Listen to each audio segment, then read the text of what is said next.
Welcome back to another reading and correcting with me, Kindar, the Tiger Knights, and Ty, the Tiger Supervisor. These are where I read a chapter from one of my stories and correct it as I go. If you want to listen to these live, it's every Tuesday morning, 8 a.m. Eastern Time on Twitch and YouTube. And if you are looking to support me, that is on my Patreon. Today, we are doing chapter 13 of The Technician's Fight. Captain, the comm officer said, bypassing the usual wait for his acknowledgement, there's a fire in officer lodging. It's have emergency deal with it. He cut them off, annoyed that a seasoned officer had acted like this merited overriding his approval overrided merited override is overriding his approving the incoming call. They're on their way, Captain. The fire is in your apartment. He disconnected. Jer, he called, bypassing his heart's waiting system. Jer, are you all right? He rushed out of his office. Scan for Jeremy, he ordered. Scanning, Captain. He's not... okay. No, actually, the system would be fairly quick. He's not registering, the male said, dismayed. Widen the scan. He might have left and forgot he had something cooking. Except that ignored the automated shut-off system to prevent this kind of incident. It was a ship-wide scan. He's not registering as being on the ship. Maybe he'd gone to the station, he told himself. You know what? I don't need this. Maybe he'd gone to the station to keep the mounting panic under control? Nah. Oh, maybe he'd gone to the station? Except he wouldn't do that without asking for an escort, not with the Earthers docked. Captain, scan analysis registers a life form in your apartment. It identifies it as Earther. The pain in the male's voice accompanied the sorrow in his eyes. No, he refused it. Jer wasn't dead. He couldn't be dead to something as stupid as burning food. He was halfway to the door. Emergency are entering the apartment. Calm called out. The door opened. One of them is demanding to speak to his alpha. He almost said to have them go fuck themselves. He had to see to his heart, but he was the alpha first. Had to be. More than his heart depended on him keeping a sense of who he was at all time. On broadcast, he said. He'd remained focused when the Earthers had kidnapped him. He would remain focused now. Alpha, the emergency female said. I am Hunter Hortinkness Frotirk Kalila. There is an Earther corpse in your apartment. It's not your heart. His breathing had eased the moment she described it as an Earther corpse. His hunters were too aware of his feelings for Jer to be that clinical. An image appeared as he stepped to the center of the bridge, rapid motion as the tablet was moved, to show an Earther male in black clothing, neck clawed open and blood pooled. The armor is light, the hunter said, designed for easy motion rather than protection against heavy weapons. Scan for Earthers, he ordered, and someone find out how they got on my ship. He called up the feed from the docks. It had to be how they boarded, not that he knew how they'd manage it without being seen. His crew and the civilians came and went at all times while docked. Scans aren't registering any Earthers on the... What's that? He was at the scan station. What's what? Bringing up the scan, the officer said, I need others to confirm what happened. In front, a representation of the halls appeared with blue dots moving through them, representing people. What am I? A dot vanished. There was someone there, right? The pilot said. I didn't just imagine. The dot reappeared on the other side of the intersection. They have stealth tech, Gralgiran announced. They are... Where are they in relation to the fire? He imagined the image widen and his and Jer's apartment highlighted in blue. They were away from the docks. He set the call to his betas.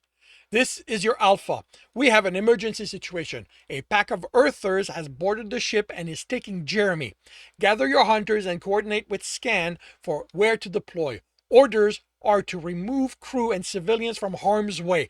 Do not engage unless there is a danger to them of them exiting the ship. He would deal with them. He said a private link. Grell, I'm sorry to take you off this hunt, but I need you on the bridge.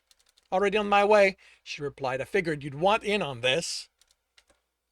Predictive algorithm, the scan officer said through his comm, puts their most likely destination within this range. A section of the deck highlighted in red. I have confirmation of their presence here. A white dot appeared further down the hall. The hall he was in.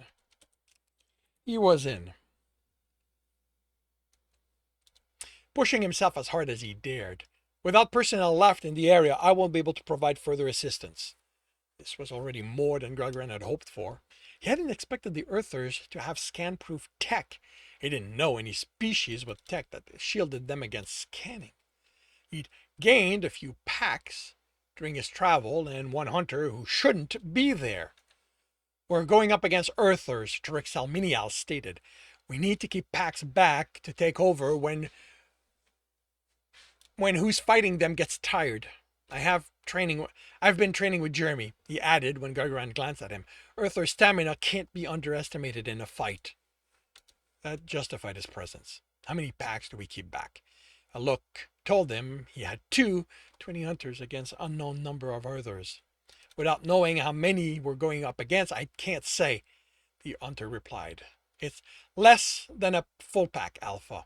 A beta said. There's only so many people who can move about without being noticed. Then I recommend one pack stay back. One pack stays back. With the hunters coming in as needed. With the hunters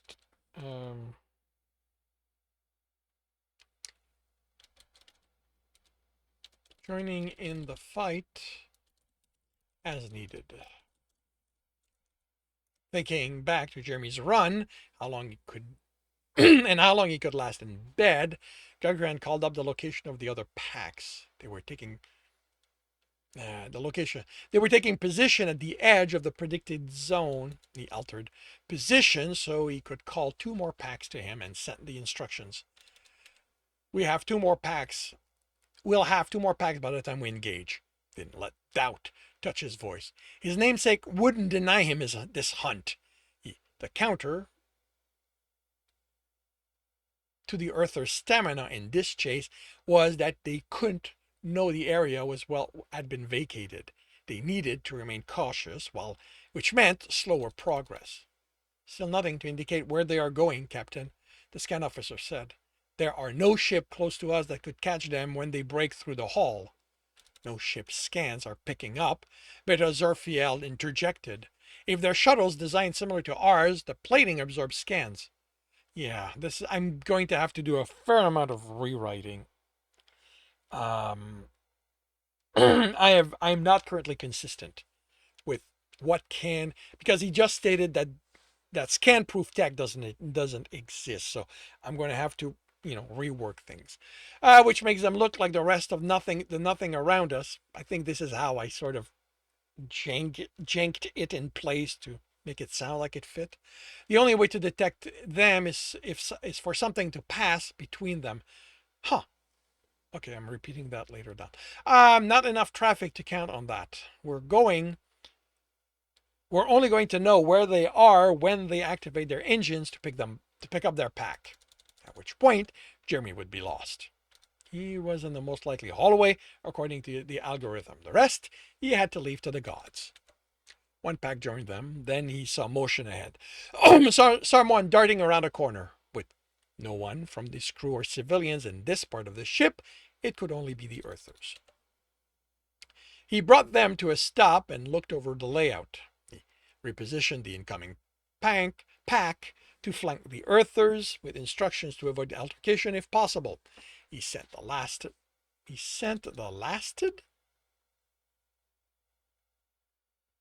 The last pack, latest, now closest closest pack to the other flank. They'd have to exhaust themselves to reach the battle in time, but hopefully they'd be able to catch their breath before they were needed. Someone peeked around the corner, away, then in their direction. Incoming! The Earther yelled before vanishing around the corner. We take them alive, Gralgiran ordered. Do what is needed to subdue, but do not kill. They are not escaping the consequence of their actions that way. This time, someone would pay. 5 Earthers stepped into the hallway. Remember, when you hit them, don't stop. They should fall before you get tired. Our job is to make sure the package reaches its destination. I don't think they realize we understand Earther, but as Arthiel said, package has to be the equivalent of to prey. It means at least one of them is out of this fight with your heart. Coordinate with the other packs to rescue Jer. No death, he ordered. Plenty of suffering, but no death. Understood, Alpha. Remember the hunter's warning, he said. Unlike the Earthers, he wouldn't take for granted they hadn't learned his language. Otherwise, bring them down. The Earthers made it easier on them by rushing forward. Gralgiran took on the male in the lead, blocking and punching hard. The Earther reacted to the impact, but only by wincing. As light as their armor was, it was enough to negate his strength advantage. He felt the Earther's punch enough to figure the gloves were reinforced. After a dozen exchanges, he stepped back, his breathing becoming labored, and the Earther pressed as he'd instructed the others. Gralgiran went on the defensive, going for minimizing his motion, counting on his natural toughness to take hits that let him catch his breath, but the Earthers kept forcing him to maneuver out of the blows to his vital area. He grew concerned about how well the Earthers knew how to fight him when a hunter landed on his opponents, bringing him to the ground and rolling away. Before the Earther was up, another hunter ran by, landing 2 punches before being out of reach. Another shouldered the Earther and was out of reach. Stopped while a fourth took their turn. Then the first was by him, punching away. He looked around while his breath returned, and his hunters were using a variation on this technique with each of the Earthers, using their larger numbers to give each of them time to attack, then rest. Once his breathing settled, and with the hunters having these Earthers in hand, he stalked toward the intersection they'd come from. He started his heart to. The Earther flew out of the intersection, hit the far wall, and slumped to the floor. With a Trojar, Dernigarin stalked out of it with an expression that might promise death if Gralgiran hadn't forbidden it. He grabbed the female by the throat and raised her. She remained limp, and he snarled. A hunter stepped into the hallway, cradling an unconscious Jeremy in her arms. Alpha, she greeted him and offered him his heart. His face was bloody, the skin broken on his forehead and cheek, and nose crooked. They're going in cells, he ordered. Same node. I want them to see what we've done to each of them,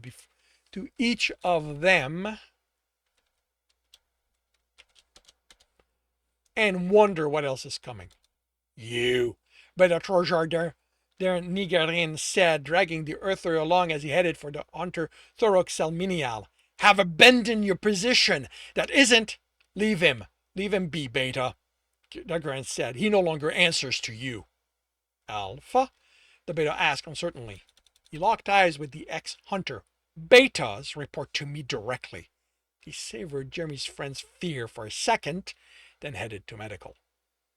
And this concludes chapter 13 of The Technician's Fight.